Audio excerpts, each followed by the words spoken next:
Il y a un socle commun de revendications qu'on a remarqué sur la plupart des feuilles de revendication, c'est-à-dire l'obligation vaccinale et le pass sanitaire.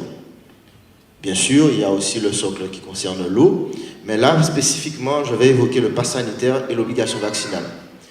Donc, on a cherché historiquement à quel moment la Guadeloupe a pu bénéficier d'une dérogation lui permettant de pouvoir passer à côté d'une loi.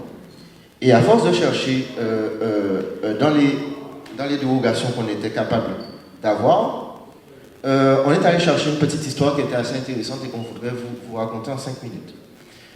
Donc en fait, on a en outre une note du 11 juillet 1997 à l'attention du directeur départemental de la concurrence et de la consommation et de la répression des fraudes de la Guadeloupe qui mentionne à l'arrêté du 3 juillet 1990 relatif aux conditions de délivrance et d'emploi en agriculture de substances vénéneuses et dangereuses. Cet arrêté pris sur la base du Code de la santé publique, le Code de la santé publique, article L 626 et R 5149 et R 5170 a abrogé les dispositions de l'arrêté du 5 juillet 1982 qui autorisait l'emploi du chlordécone pour des traitements des bananiers, par conséquent la délivrance de l'emploi de cette substance auprès des délais fixés constitue une infraction aux articles correspondants du Code de la santé, annexe, etc. Donc en fin de compte, en 1990, il y a eu une loi du Code de la santé publique, comme celle qui régit le pass sanitaire et l'obligation vaccinale, on parle bien du Code de la santé publique, qui a été abrogée, parce que oui, elle a été abrogée de manière territoriale sur la Guadeloupe, la Martinique et la Guyane, et elle a reçu une dérogation. Donc la dérogation, on l'a retrouvée. Alors faites attention aux documents qui sont diffusés, parce que normalement, ils sont censés être visibles en 2040 dans un rapport qui a été fait par nos députés.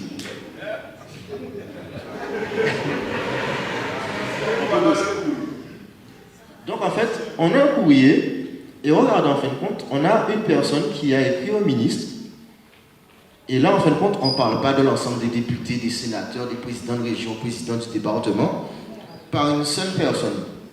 C'est un monsieur Lordino qui était député et maire en Martinique et qui dit « J'ai l'honneur de vous soumettre votre attention aux problèmes posés par les planteurs de bananes pour le retrait de l'homologation à compter du 8 février 1990 du Kyolone, chlordécone, etc. » Je ne vais pas vous raconter toute l'histoire en fait.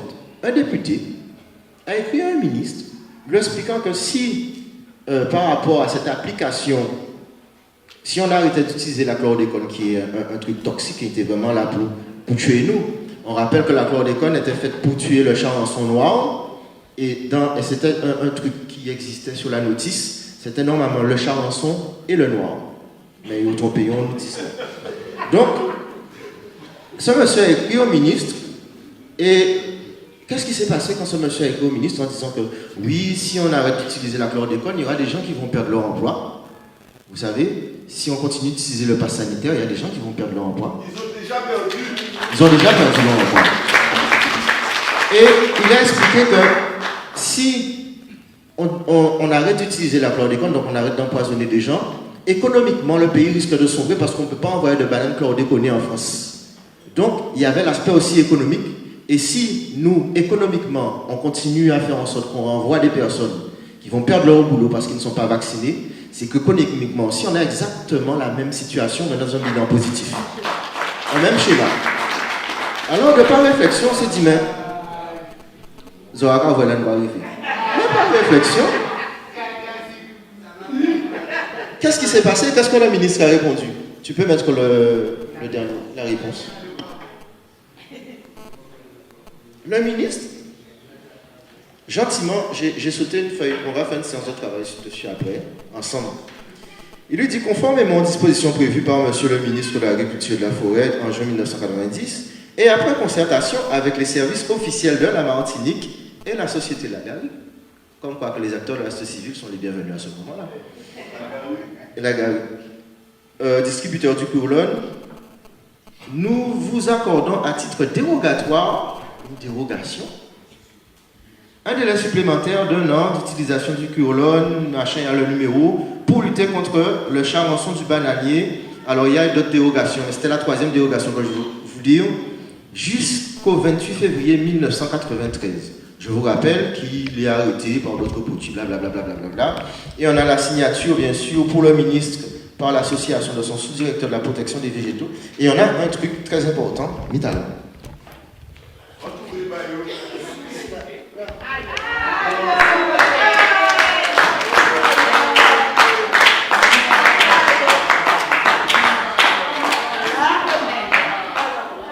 Je peux enlever le document parce que...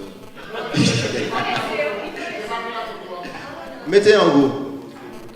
Donc, on a constaté qu'en fait, effectivement, alors, est-ce que par plaisir économique d'une personne, d'une entité qui distribue du poison et qui a fait en sorte qu'elle famille en nous qu'à mort, le gouvernement français a réussi à faire une dérogation pour faire en sorte qu'en Martinique, en Guyane, en Guadeloupe, qu'on puisse continuer. Mais puisque la Guadeloupe est un territoire insulaire avec des particularités, avec un taux de chômage des jeunes de 18 à 25 ans de plus de 60%, avec 70% de la population qui n'est pas vaccinée, je pense qu'aujourd'hui, on va vous proposer une écriture d'amendement qui va être portée par plusieurs députés. Donc on a déjà vu la France Insoumise, on te voit toi, on va voir aussi d'autres députés, ainsi que M. Dupont-Aignan, de façon à ce que vous puissiez avoir une majorité au niveau de l'Assemblée nationale pour pouvoir faire passer ce dispositif-là, qui nous permettra d'avoir une dérogation, peut-être qu'elle ne va pas être à vie, mais qui va permettre déjà aux Guadeloupéens de retrouver leur travail et d'échapper à cette chape de plomb. Pourquoi? Parce que si on arrive à avoir cette dérogation au bout de 2-3 ans, je ne dis pas qu'au bout de 2-3 ans on aura le même problème, parce qu'on vit dans un gouvernement qui dans 2-3 ans, toute simulacre là que vous montez aujourd'hui là, peut qu'il y ait ponce sans soko. Donc c'est pour cela, monsieur le député Servat, je suis heureux que vous soyez présent.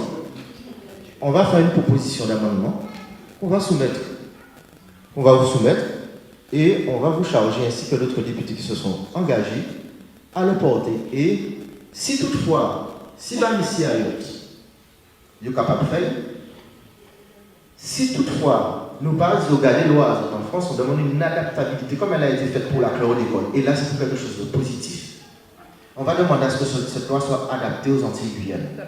Et si on ne peut pas adapter à ce moment-là, ça, nous pouvons faire différents pays.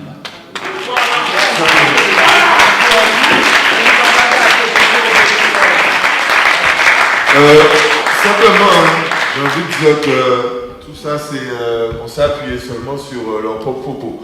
On a voulu faire de la Guadeloupe le vilain petit canard. Hein. C'est chez nous qui a le plus haut taux de chômage, l'acquisition à l'emploi est compliquée.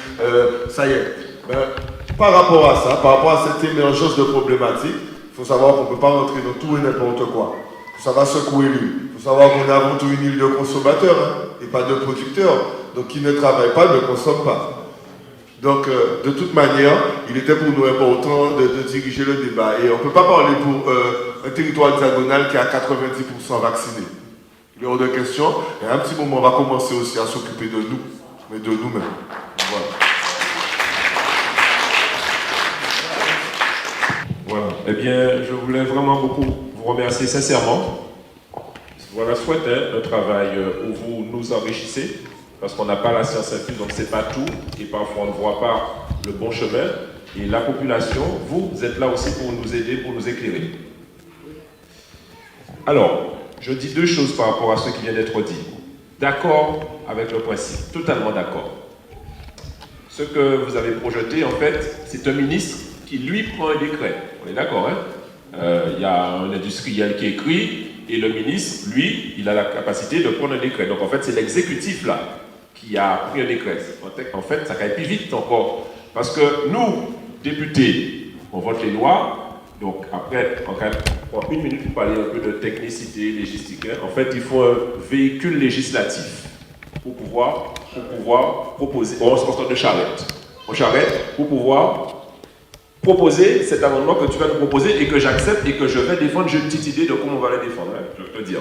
Mais il faut le véhicule législatif. Or, c'est ça que finalement, cette législature est finie fin février. Hein, d'accord? Elle finit fin février. Donc, il faut une charrette pour pouvoir mettre dans la charrette l'amendement pour le faire passer. Pour l'instant, pour ni charrette.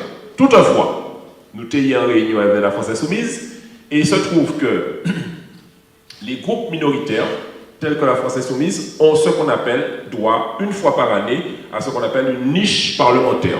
C'est-à-dire, il ne peut pas dire, non, il y a choisir un thème et il y a déposer en proposition de loi qui doit être étudiée à l'Assemblée.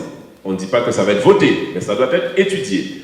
Et donc là, je suis en train de réfléchir en même temps que tu dis ça, puisque la France Insoumise a dit qu'ils vont déposer dans le cadre de leur niche parlementaire l'abrogation de toutes les lois, on va pouvoir, dans cette charrette-là, mettre l'amendement que tu vas nous proposer, que je m'engage devant vous à défendre. Parallèlement, et pour prendre la même chose que ce qui a été fait là, c'est un ministre qui a pris un décret tout seul dans son coin. Donc en clair, Véran peut faire ça plus vite encore, vous comprenez? Et donc travail à l'eau, c'est mettre pression sur Véran, pour y faire ça.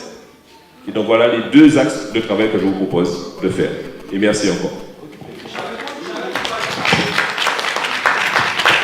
Charlotte ou pas, on m'a fait ça qui est passé parce que nous ne parlons pas des modes. Sans qu'à dire, nous avons fait hors la loi. Nous suivons qui la France veut pas, nous avons fait hors la loi parce que nous ne pouvons pas dépendre de la France. C'est finalement 1635 incidents sans autorisation nous. Comprenez? On ne peut pas demander nationalité à eux. On ne peut pas dire nationalité à eux. On ne peut pas traverser la Méditerranée pour eux. Comprenez? Donc il faut la France sache ça. Qui on veut pas, nous allons faire passer à ce moment-là. Comprenez?